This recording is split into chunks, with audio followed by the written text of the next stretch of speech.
Once again, I'm Dr. Ajay Shah, and this is our happiness workshop. And I'm trying to prove that we all should have happiness as our ultimate currency. This is segment number 4. If you are on YouTube, if you have not watched segment 1, 2, and 3, please go ahead and watch segment 1, 2, and 3, and then start segment 4. So let's start with segment 4. Starts with a great quote from Adam Smith, the author of Wealth of Nations.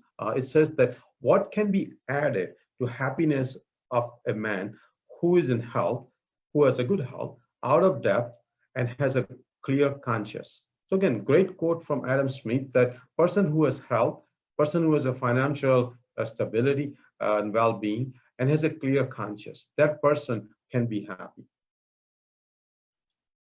That brings to our ancient philosophy. Bible clearly says that let us leave sadness to the devil, and as for us, what can we but rejoicing and glad? Another Bible quote, the joyfulness of a man prolong his days. So people with joyfulness live long. And clearly Gita, a great book in Hindu scripture, says that happiness is a state of mind and has nothing to do with external world. And we will talk about that, what it means as we go through this lecture. My favorite quote, my most favorite quote, matter of fact, I'm going to have this quote at the end of my talk also.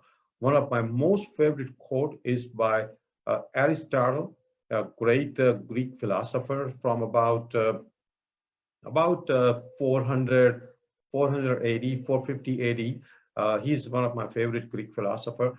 He says that happiness is the meaning, happiness is the meaning and the purpose of life. Meaning and purpose of life.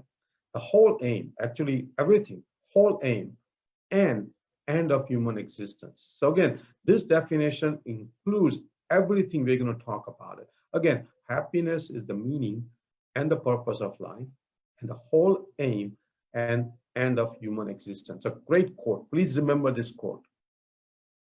So let's go through where the field of psychology has gone through. Field of psychology before 1980, the traditional psychology was more into analysis, diagnosis, and treatment of mental disorders like depression and anxiety. So it was pretty much taking care of mental disorders. And at that time, it was thought that on a happiness scale, you can bring a person from -8 to -2. So again, on a scale of -8 to -2. But that traditional psychology before 1980 did not know how to make person happier, like taking a person on a scale of 2 to 8. So Schopenhauer and Freud, Sigmund Freud, said that maximum we can do is avoid misery. So before 1980, psychology knew well how to help the people who have mental illness. But psychology did not take much interest, did not know enough, did not have enough methods to take a person on a scale of 2 to 8 on the happiness. So again, at that time, positive psychology field was developed. And again, father of positive psychology is Dr. Martin Seligman, one of my favorite author.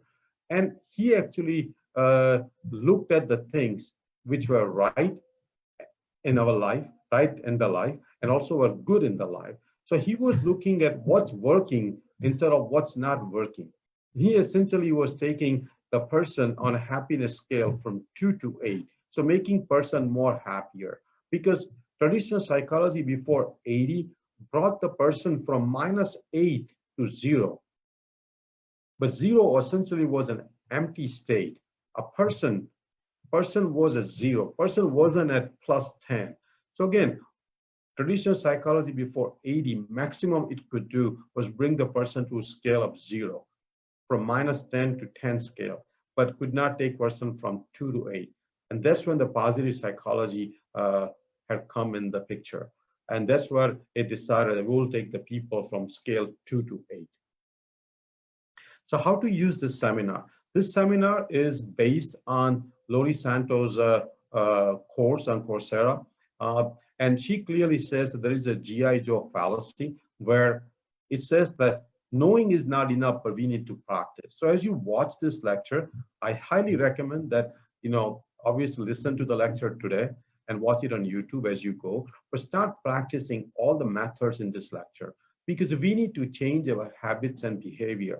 And I will also show you some of the tricks, some of the methods, how you can change your habits and behavior. But the key thing is not just listen to lecture, but also practice and also change your habits. So where do we stand with happiness? Where do you stand with happiness? Where do you stand with happiness? Again, happiness, there is no happiness meter like glucometer. For example, you can check your sugar, blood sugar, whether you have diabetes or not by glucometer. But there is nothing like a happiness meter. You cannot have a happiness measured by a machine. It's very subjective assessment. There are some general happiness score on 1 to 5, but more importantly, there are newer methods of assessing and measuring happiness. And one of them is a PERMA score, P-E-R-M-A. So remember the acronym PERMA, P-E-R-M-A. I want all of you to remember that. I will be expanding more as we go, but remember PERMA.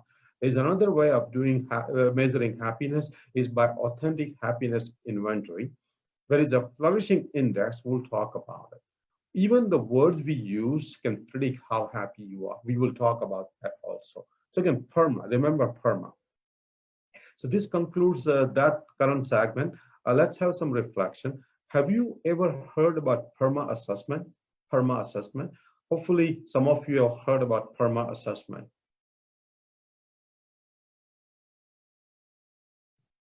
And now I ask you, I've explained you what well-being means.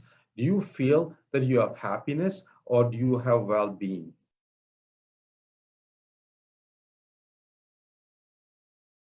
And my last question to all of you is, how many actions are you willing to take to get happier? Are you ready to make some changes in your life? Are you ready to make some new habits? Are you ready to take some actions? So this concludes our current segment. Again, there are 20 segments. Watch the segments in a sequence on YouTube. We are on YouTube. We are on Facebook. We are on Instagram. Please invite your friends, like all our social platforms, and let's grow together. Again, I'm Dr. Ajay Shah. Today I'm giving this happiness workshop. This is segment number 5. If you're on YouTube, please watch segment 1 to 4 in sequence and then start segment 5. So this is again segment 5 on happiness workshop. So happiness workshops number 5 starts with a term called flourishing. So again, happiness is a journey and we all need to be happier today than yesterday. So happiness is a journey and that concept is called flourishing. Again, this term was pretty much described by Martin Seligman. And there are individual flourishing. We all need to flourish. That means we all need to be happier than yesterday. There's also community flourishing, nationwide flourishing, and a world flourishing. We all need community, nation, and world flourishing together. There was a flourishing index data done or research done. In Europe, Denmark was the most flourishing country, Denmark. So let's go to one of the most important slides. This slide is very important during the whole seminar. So well-being, again, is more than happiness. So how can you assess well-being? Well-being can be assessed by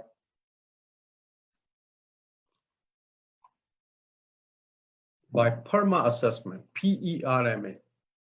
PERMA stands for positive emotions or pleasure, mostly positive emotions, engagement, being in the flow, we'll talk about that, relationship, meaning or purpose, and achievements. Again, P-E-R-M-A.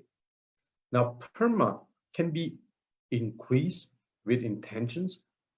You're willing to do it, you're wanting to do it, with your actions, and with some coaching. So PERMA is not a transitory score. PERMA is not a fixed score. You can increase your PERMA. Again, remember the term PERMA, very important term or acronym PERMA. P for positive emotions, E for engagement, R for relationship, M for meaning, and A for achievement, PERMA. So why PERMA? Pleasure and positive emotions are not enough.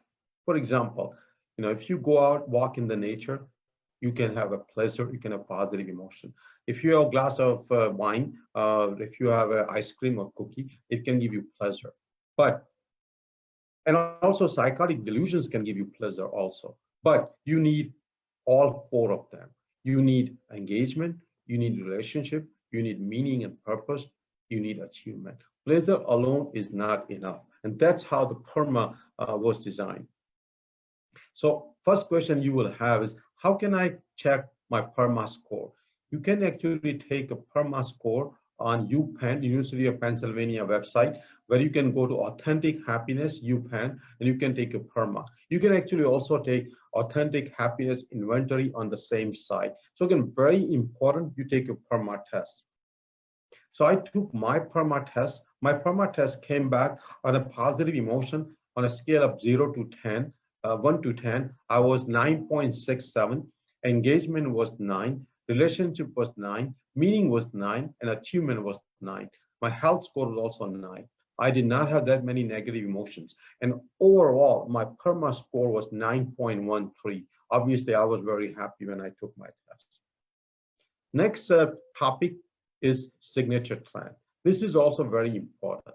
Every person has a certain character signature strength. There are total 24 various signature strengths are proposed. Practicing signature strengths have shown to increase happiness, and it prevents depression and actually prevents many mental illness. So again, it's very important that we practice our signature strength. You can actually take the test at a VIA character strength test, VIA character strength test, and you can know what your character strengths are. So I took my character strength test actually, and this is my 24 character strength in the sequence where highest is love of learning, and this is very true. I absolutely love learning. The next is gratitude, then fairness, then hope, then forgiveness. So again, this almost gives my true assessment of my character strength. So again, this brings us to our next reflection for the segment. This ends our current segment. So how do you grade yourself on a scale of 1 to 10 for well-being on a PERMA? You have not taken the PERMA test yet. Obviously, some of you might have, but if you have not taken PERMA test, where do you grade yourself on a scale of 1 to 10 for well-being? Next stage is, can you recall what PERMA stands for? I just explained and described PERMA like 5 times. Can you remember PERMA? Again, PERMA stands for positive emotions, engagement, relationship, meaning, and achievements. My next question, important question to you is, when would you take PERMA test? Would you take it today? Would you take it this week? My next question to you is, when will you take your signature character strength test? Again, VIA signature character strength. You can go to their website and take your test. Again, this concludes our current segment. We will be finishing this segment. We have total 20 segments on this seminar. Please watch them in sequence. We are on YouTube, we are on Twitter, we are on Facebook, we are on Instagram. So please like all the social platforms. We post on every platform 3, 4 times, 5 times a day. On Facebook, we matter of fact post 6 times a day. Different things on healthy lifestyle, healthy living, mental health, spiritual health, relationship, success, many other things. We post every day. So again, please look us up, invite your friends and family to like our social platforms. And I can assure you that I take a great pride. I put a lot of hours, a lot of efforts, a lot of thinking in posting all on all of our social platforms. So please like on all of our platforms.